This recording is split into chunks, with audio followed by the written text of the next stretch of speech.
Dr. Baratz from D-Wave just went on Fox Business and gave an interview. Now, when I go on this channel, I usually watch the interviews first and then we watch them together. But I thought it'd be fun to watch the interview for the first time and do a real-time react to what's going on in this most recent interview. I saw this on the Qubits stock subreddit. I want to just give a specific shout out to Qubits stock, QBTS stock, and I find a lot of great articles and information. We know that D-Wave has had an incredible week with a 61% increase in stock price from Wednesday to Friday. Super exciting time for D-Wave as a company, and it will be very interesting to see what happens this week. So let's go right into the react. So this interview was with Fox Business, and let's see when this interview was. So they posted this May 9th, so yesterday. So let's take a look and see what Dr. Baratz has to say on Fox Business. Fox Business Alert, there is a galactic showdown heating up in the world of quantum computing, and one company in particular just made a quantum leap of its own. D-Wave, the quantum pioneer, posted a 509% jump in revenue in the first quarter. Its stock skyrocketed 51% yesterday and right now is adding another 6% to the price, which stands at $11.06 right now. D-Wave says its quantum system has achieved, quote, quantum supremacy, but some in the science community have pushed back, saying this is a term, annealing technology is not practical for solving real-world problems. I would imagine the CEO, Dr. Alan Baratz, disagrees. He's the president and CEO of D-Wave Quantum. He's joining me now on a Fox Business exclusive. Okay. First, let's tackle the problem that you were able to solve. Alan, explain to our viewers exactly what it was. Sure. So first of all, Liz, thank you for the opportunity to join you today. Sure. Basically, what we were able to do is to perform a simulation of a set of magnetic materials, basically looking at when they go through what's known as a phase transition. This is like water turning to ice. Mm-hmm. Now, this is a computation that we were able to perform on our quantum computers in minutes that would take well over 1 million years to perform on the fastest supercomputers in the world. Magnetic materials, for people who don't know, are widely used in medical technology. I know it's used in imaging, electronics, supercomputers, obviously, sensors, motors.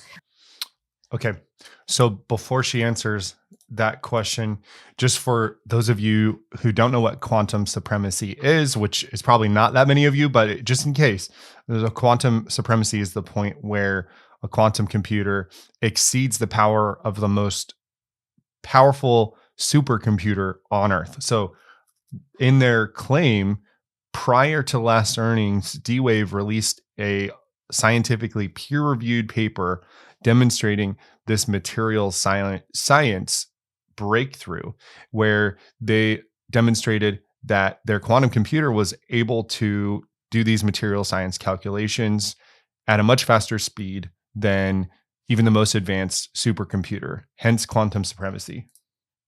But when you look at the real world application of this, who is banging on your door right now to say, let me at this, because this could be a total game changer?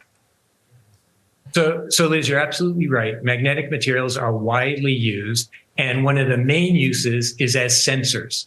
And what's really important about magnetic materials as sensors is that they are most sensitive at that phase transition point.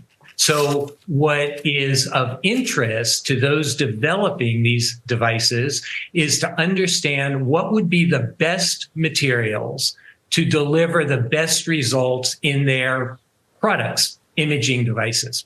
Now, by using our system, they can basically explore different materials digitally without needing to manufacture them and test them. And this allows them to move more rapidly in identifying the best way to develop new products. So I want to address this very quickly, what Dr. Baratz is talking about. And actually on this stage at Nvidia GTC, Jensen Huang, the CEO of Nvidia, had spent a good deal of time talking about this concept called synthetic data. So synthetic data, where data is generated in a synthetic lab, a data environment. And instead of this situation where we must create a material, which is costly, time consuming, and just impractical, we're now able to, in some cases, generate the material's properties inside a computer, which gives a huge boost and head start in material science towards which path to go down to create better materials. So part of the reason that you saw such a big jump in your revenue was that you sold, as I understand it, one of these quantum computers to a German company called Jülich. Give me a sense of exactly what they are going to use it for and how much this machine costs. Yeah. So this system was sold to the Jülich Supercomputing Center. Basically, they are interested in using the machine to do research into new optimization and artificial intelligence workflows. So their plan is to connect our quantum computer to their exascale supercomputer. That is a massively parallel GPU-based system to basically look at how you might be able to do things like model training and AI inference faster with better results and potentially, and this is really important, lower electricity consumption. In January. So every time we build a AI data center, we also need to build essentially a power plant. And that might be a little bit of an exaggeration, but it's actually closer to truth than you might think.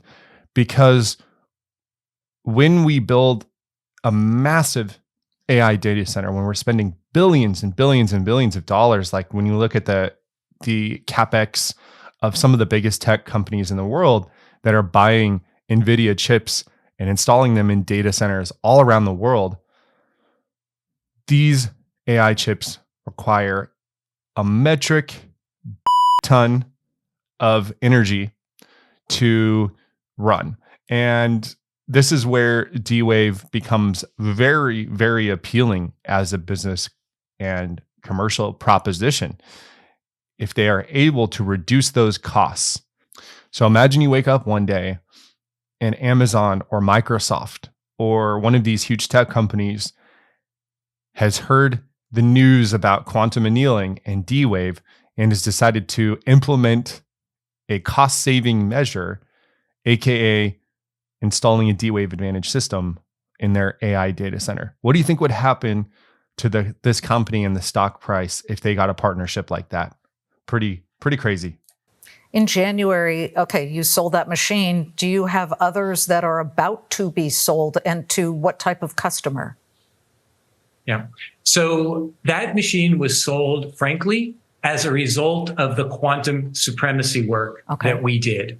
That work caught the attention of the supercomputer community and national labs around the world with a realization that these systems could be used to do some very interesting deep research into new areas. Jülich was the first to approach us about purchasing a system. And we completed that transaction at the end of last year and delivered the system to them this quarter and announced record revenue this quarter as a result of the delivery of that system. We now have a number of other institutions that have approached us with interest in potentially purchasing a system as well. But as I'm sure you can understand, these are long lead time sales cycles because of the fact that the systems are quite pricey, anywhere from $20 to $40 million for a system. 20 to 40 million. I saw you had more than 300 million on your balance sheet, so it sounds like you at least have some capital there. It's probably certainly helpful to have that. Whose GPUs are you using in these machines? So you're not going to be picking up a D-Wave quantum computer at Walmart anytime soon. $20 to $40 million. Now, that may seem like a lot of money, but think about what the energy bill is for all these data centers every month. Every single month, hundreds of thousands, if not millions or tens of millions of dollars just for the energy to run these data centers. So the exascale supercomputer at Jülich is 25,000 Nvidia GPUs.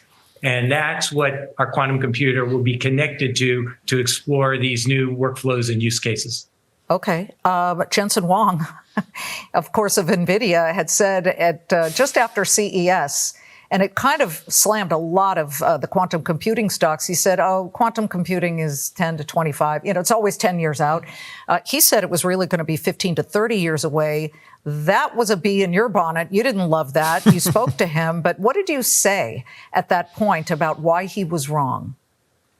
Yeah. So the problem with Jensen's comment was that he said useful quantum computing is 15 to 30 years away. Now, he didn't distinguish between different types of quantum computers. And it is true that some approaches to quantum computing will take many years yet to mature and deliver commercial value. But our quantum computers, our approach to quantum computing has allowed us to deliver systems that are not only useful today, but they are being used by customers in production today as part of their business operations. For example, we just announced that Ford Otosan, a joint venture of Ford Motor Company and Koç Holdings in Turkey, is now using our quantum computer to optimize how they do assembly of automotive bodies. So we are commercial today. We are delivering value to the marketplace with useful applications. And that's why I took exception to his comment. I understand. And the fact that you've got a deal with Ford and this partner, plus you're in a food company's business now, helping them with logistics. But why can't AI do logistics work just as well? Like, what can you do better than AI? Because a lot of people are using AI to help with logistics. So I think there's two fundamental questions that I have. So first of all, this interview has been fantastic so far. And Dr. Baratz, as usual, has been navigating these questions in a very masterful way. The reality of the matter is that the comments that Jensen made and his potential blind spot in January of this year did cost a lot of these companies a lot of money and a lot of individual and institutional investors a lot of money. And now we're seeing the proof is in the pudding, right? So it's really great that Dr. Baratz is talking about the current commercial applications and the sales of these computers. The question that I have, and it looks like they're about to go into a little bit more, is what is this quarter an anomaly, or are they going to be able to continue this growth and posting these type of numbers? And that's one of the questions that I have as a D-Wave investor. What does the next quarter look like? That's a really interesting question. And it has to do with the fact that typically we end up being used to solve problems that are very, very hard to solve classically. So, for example, a problem known as the traveling salesperson problem. You want to start at one city, you want to visit a set of other cities to sell your wares, and you want to find the shortest path to visit those cities. That's what's known as an exponentially hard problem. What that means is that the amount of computation required to solve that problem grows exponentially, very, very fast with the size of the problem. Classical computers cannot keep up with that. AI today runs on classical computers. There's just no way to perform that computation efficiently on classical computers, and that's where quantum computing comes in. Alan, my mom had 5 little kids at one point. This one was in horseback riding lessons. I was in tennis and piano. She could have used that logistics for her abilities. Thank you so much. It's fascinating to hear about quantum computing and the success of D-Wave. Please come back. I want to see your next quarter. What kind of, momentum that you get. So we'd appreciate that. Okay. That's the question that I wish she asked. I just wish she asked, like, okay, what do we expect for next quarter? So we just had this great quarter, all this enthusiasm about the stock, this rapid growth. what's coming up next for D-Wave? That's the question for me. I think that a lot of these interviews that D-Wave is doing is kind of an exercise in PR and brand management. And we can even see the contrast with the Rigetti interview analysis that I just posted, where the CEO is much more concerned with branding and labeling Rigetti as a R&D company with lots of interest from big investment and big partnerships like Quanta, where D-Wave is laser focused on this commercialization and practical application. I would have loved to hear more about the difference between what AI can do and what quantum annealing can do. I still think there's more storytelling that needs to happen there. And I think some real practical examples could really help D-Wave tell this story. So actually show us a problem that would take an excessive amount of time on a classical computer and show us that problem and how it's solved via quantum annealing. I leave this interview with the utmost confidence in the leadership of this company. My main question is, are they going to be able to repeat the financial success in future quarters?